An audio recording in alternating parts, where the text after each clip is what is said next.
Hola, mi nombre es Edgardo.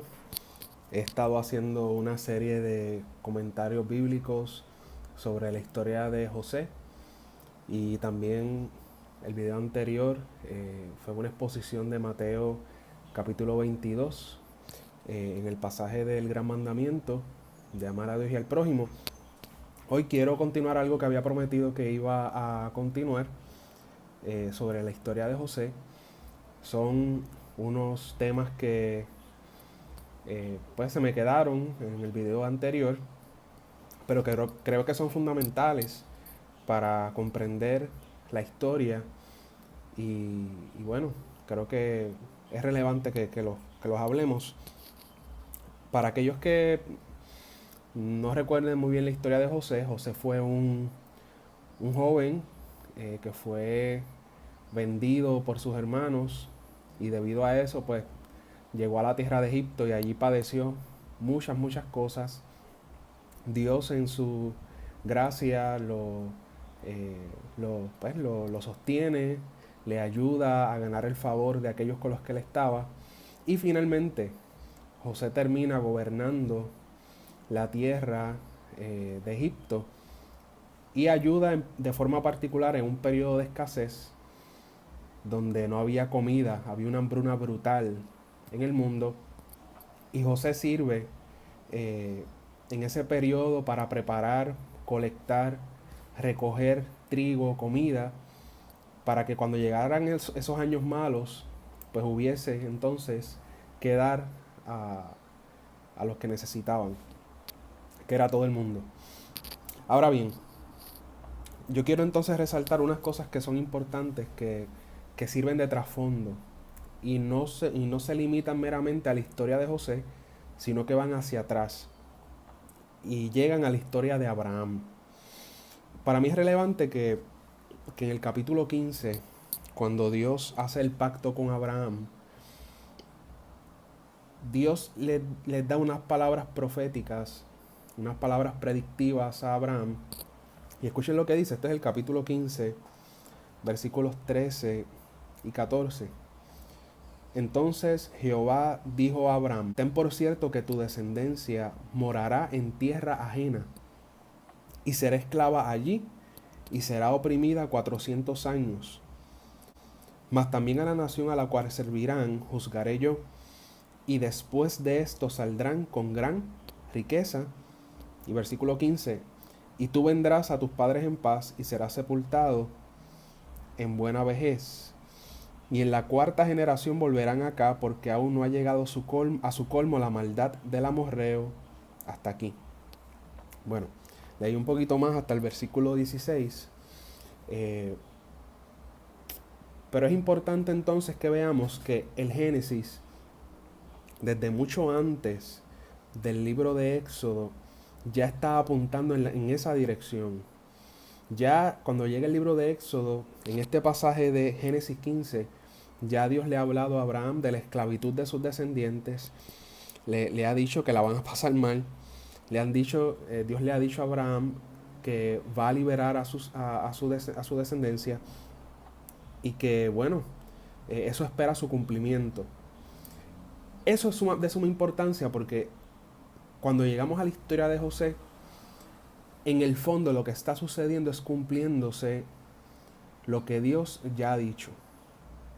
De un modo extraño, la historia se está organizando para que los eventos fundantes del pueblo de Israel se den y tengan entonces consecución las palabras que Dios ya había hablado. Que entonces eso es importantísimo porque nos ayuda a ubicar entonces las palabras que José da al final a sus hermanos, que están en Génesis 50. Dice el texto que los hermanos tenían miedo de José, de que él tuviese represalias con ellos. Pero escuchen lo que José les dice en el versículo 20 del capítulo 50. Vosotros pensasteis mal contra mí, mas Dios lo encaminó a bien, para hacer lo que vemos hoy, para mantener en vida a mucho pueblo. Así que José, de algún modo, interpreta la historia, ¿verdad? Su propia historia y la historia de su familia. Y dice, todo lo que ha sucedido es para que ustedes vean lo que sucede hoy. De que ustedes han llegado hasta aquí, han llegado a Egipto, de que Dios les ha preservado la vida. Pero sabemos que aún falta una parte, y es que esa preservación degenerará en esclavitud por parte de los egipcios. Así que el pacto de Dios con Abraham es el trasfondo. Eh, la palabra predictiva de Dios, la previsión de Dios, sirve de fondo a lo que está sucediendo. Dios está encaminando la historia hacia sus fines, hacia lo que Él desea. Ahora bien, hay un segundo tema que yo creo que es de suma importancia para explicar estas historias de Génesis 12 en adelante. Y es un tema que me sorprendió mucho porque unifica la totalidad de la historia de la familia de Abraham, Isaac y Jacob. ¿Cuál es ese tema? La mentira. Sí, parece algo trivial, pero el que lea de forma cuidadosa estos textos se dará cuenta que la mentira aparece una y otra vez de una forma u otra en estos relatos de familia. Y les daré varios ejemplos. Abraham en 2 ocasiones miente sobre que Sara sea su esposa. Y eso pone en peligro, obviamente, el cumplimiento de la promesa, pone en peligro la integridad de la historia que Dios quiere crear. Eso sucede en 2 ocasiones. Isaac, el hijo de Abraham, también miente en la misma dirección. Luego Jacob, ¿verdad? Jacob, el mentiroso, le miente a su padre Isaac y engaña, ¿verdad?, a su familia para obtener la bendición de su padre. Y eso hace que huya. Pero fíjense qué cosa, eso no se limita a la familia nuclear. Cuando Jacob va a la casa de su tío Labán, su tío le miente acerca de a quién le iba a dar por esposa. Y cuando Jacob se casa, descubre que es Lea, la hermana mayor, no Raquel, la que él amaba, la que se ha convertido en su esposa. Así que Labán miente. Luego Jacob engaña a su tío Labán, ¿verdad?, con un plan que él desarrolló para obtener más propiedad. Luego Jacob, cuando regresa a su familia y se encuentra con Esaú, engaña a su hermano, dando a entender que aún hay desconfianza. Luego los hijos de Jacob engañan a su padre sobre lo que hicieron con José. Y eso crea un ciclo de amargura en Jacob que después se muestra muy, muy temeroso, ¿verdad?, sobre lo que le puede pasar a su hijo Benjamín, que es el más pequeño. En un pasaje que parece estar ahí ubicado bien extraño, porque rompe la historia de José, aparece entonces un relato corto de Judá y Tamar.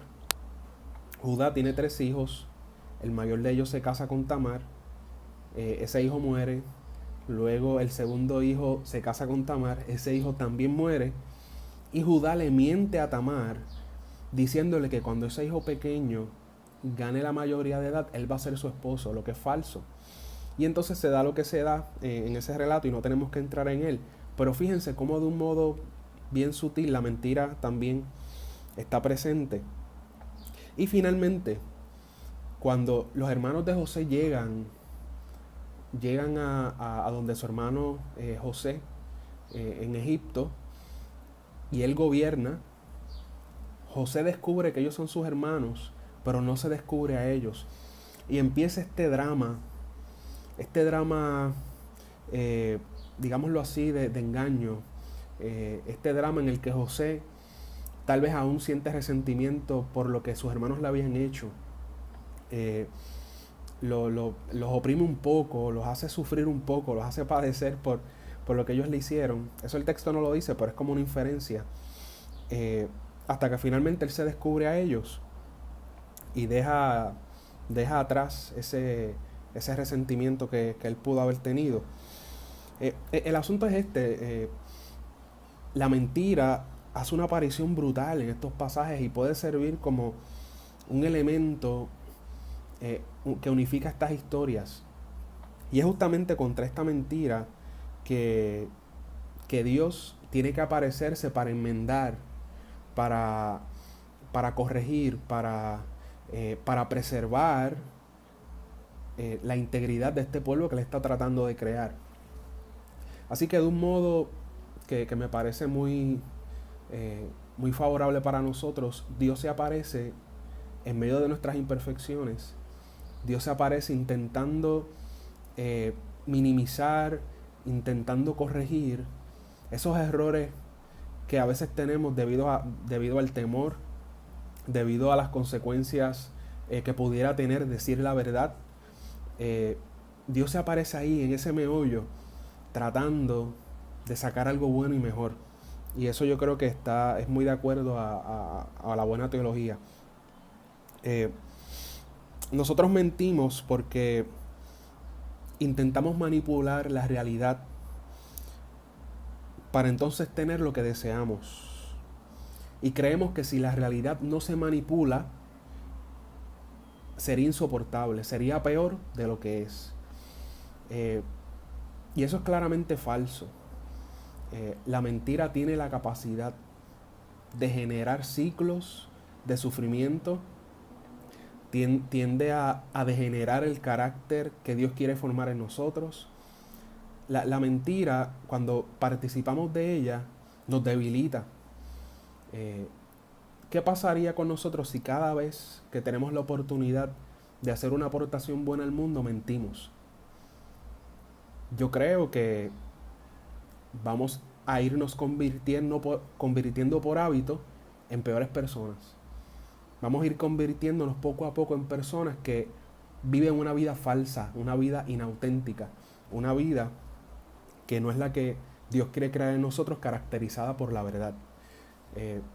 Si Jesús dijo que Él era el camino, la verdad y la vida, pues creo que una gran responsabilidad del creyente, una gran responsabilidad del que afirma ser seguidor de Jesús, es decir la verdad. Y cuando nos encontramos en espacios en los que hay que decir no y preservar la propia integridad, porque si no, tal vez no en ese momento de forma exacta, pero a largo plazo, en el hábito, en dejar que las cosas se den porque sí, porque supuestamente no nos hacen daño, en ese plazo de permitir que las cosas se den y que siga la mentira rampante, pues vamos cada vez a ser personas que menos se asemejan a nuestro Dios. Yo espero que estas notas sean de bendición para ustedes. Dios les bendiga mucho y nos vemos entonces la próxima semana. Un abrazo.